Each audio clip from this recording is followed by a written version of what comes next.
Hello and welcome to NewsClick. The National Population Register of Census 2011 is not going to collect only the basic information about the citizens of the country the way it was done till 2001, but it is also going to collect the biometric data of the population. Biometrics is essentially an identification of an individual on the basis of his or her unique human characteristics, for example, facial recognition, fingerprints, iris patterns, etc. There is a lot of debate going on among the intellectuals within the people who are related to law, etc., to understand the nuances within this. Today I have with me eminent law researcher and activist Usha Ramanathan to talk to us about the implications of biometrics and individual profiling of the population of a country. Welcome to our show, Usha. So, biometrics has been used for a long time in forensic sciences, in banking, etc., and a lot of other purposes.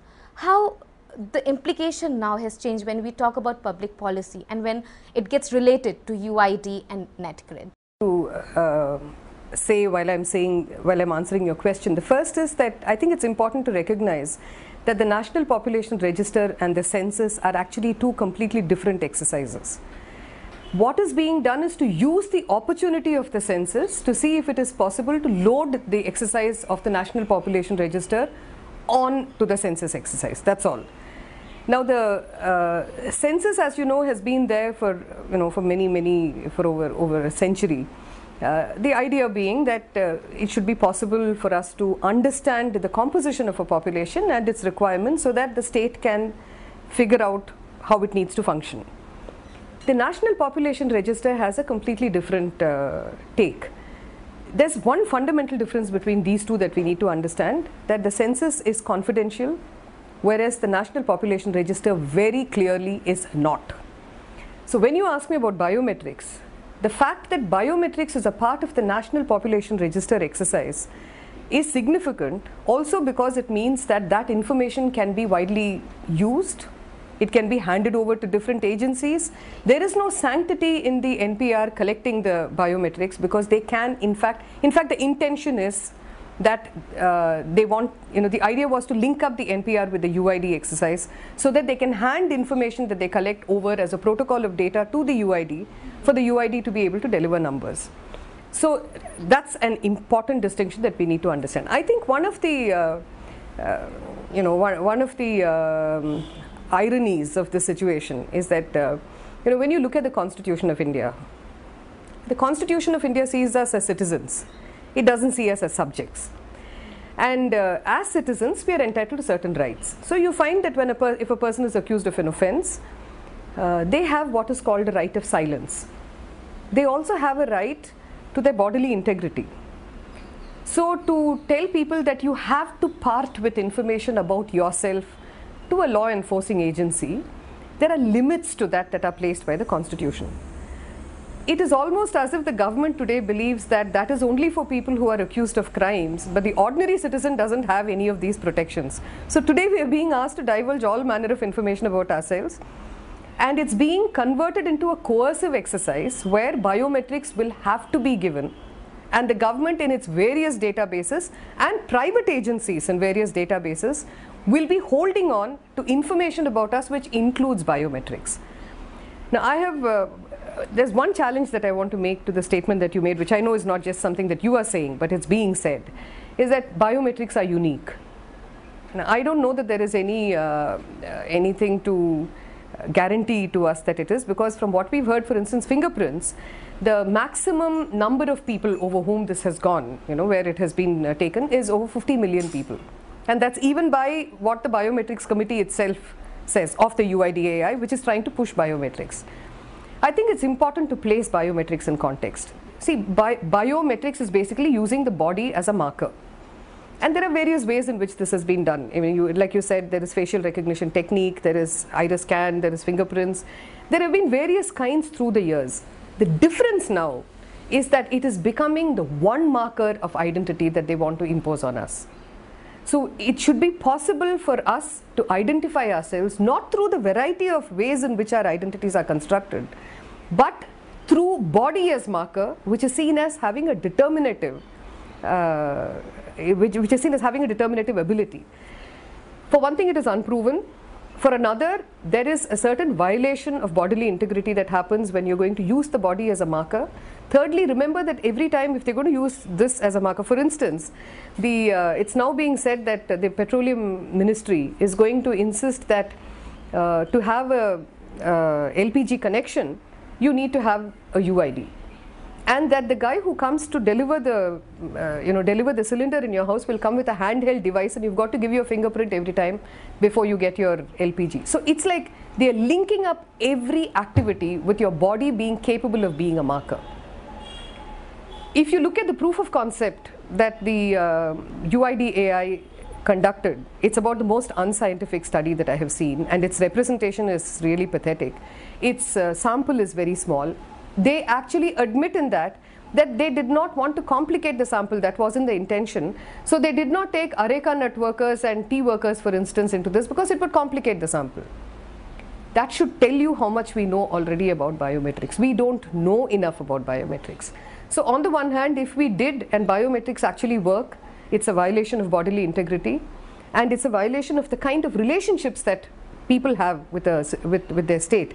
I mean, unless I'm accused of an offense and there is an investigation against me to demand that I should be giving up information about myself to whatever agency it may be, is an unacceptable phenomenon. But biometrics is being made to seem as if it is an answer to a solution instead of it itself being a problem in the guise of answers.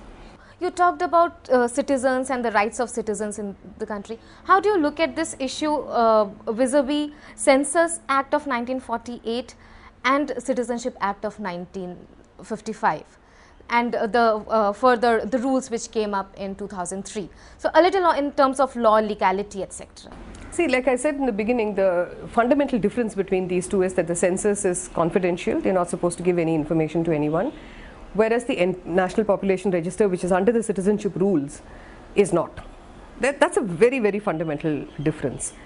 The one thing to remember in both circumstances is that the idea of privacy and the idea of personal security, you know, there is a misconception that privacy is only about people peering into my house and figuring out what I'm doing. It's actually a lot to do with personal security.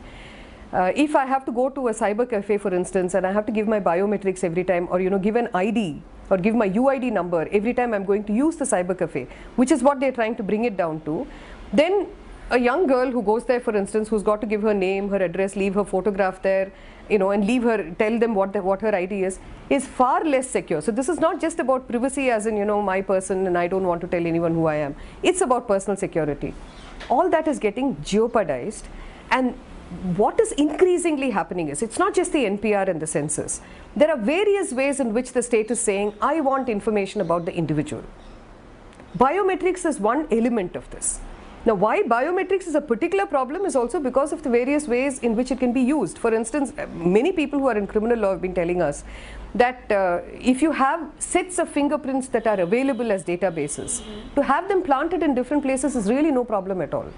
So the government has repeatedly said that biometrics is needed to check corruption, say for example by guarding against attempts of creating multiple identities. It is also saying that it will be used to ensure that the welfare schemes, the fruits will reach the targeted. For example, the whole in NREGA, in National Rural Employment Guarantee Act, the government will be able to give wages, proper wages to the people who are working. So how would you like to respond to these arguments which are being put? Can I start with the last first, with your NREGA issue first?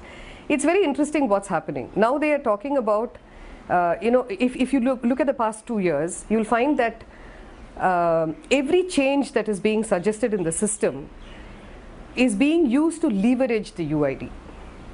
That is, if we say that PDS will be delivered if you have a UID, then that will help UID enrollment grow. If you say NREGA, everybody will be given a bank account and that can only be done if the UID is there, then it will help in the enrollment for UID. Now they say, for you to get yourself a gas cylinder, I mean, all of us know that very often gas cylinders come at a lower weight than they should be, because for a day it has been handed over to someone who's running a commercial enterprise and then it comes to your house. That's the way in which gas leaks out of your system. But what you're now being asked to do is that to get that reduced gas, you have to give your fingerprint, like that deals with the corruption. What you realize when you look at what's been happening over the past 2 years is that, you know, there is a concerted effort to market the idea of the UID for purposes of enrollment. Let me just clarify at this point, I mean, this is what, end of June 2011. We don't yet have a study from the UIDAI on authentication, which means that they have done, even however shoddy or, you know, however preliminary a study, they've done something on enrollment. We don't yet have a report on authentication, so you don't even know that the authentication is going to happen.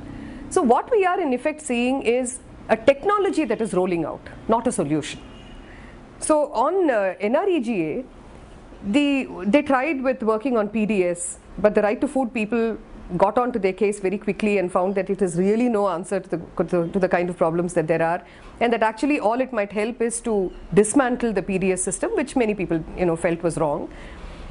And so now they've shifted out of that kind of rhetoric into the rhetoric of financial inclusion. That's how in the NREGA they said, oh, everybody will have a bank account. And what you find in the financial inclusion debate actually is that banks don't want to take their infrastructure to any place. They don't want the poor either. So they're saying, poor, don't come to us. We won't come to you. In the rural banking sector, for instance, there's actually been over a 10% reduction, which means that if about 57-58% of the banking sector was in rural areas, now it's about 47% that's in rural areas. So yeah, so which means they've backed off from the rural area, but they're talking financial inclusion. What does it mean? So they're saying, we don't want you, but we'll use business correspondence, banking correspondent model. That is, we will farm people out. The banking correspondent model is a model that has not taken off. In 2009, there's an RBI report that clearly shows that this has not taken off, and the probability of it happening is really marginal. So these are not solutions. I just want you to remember that.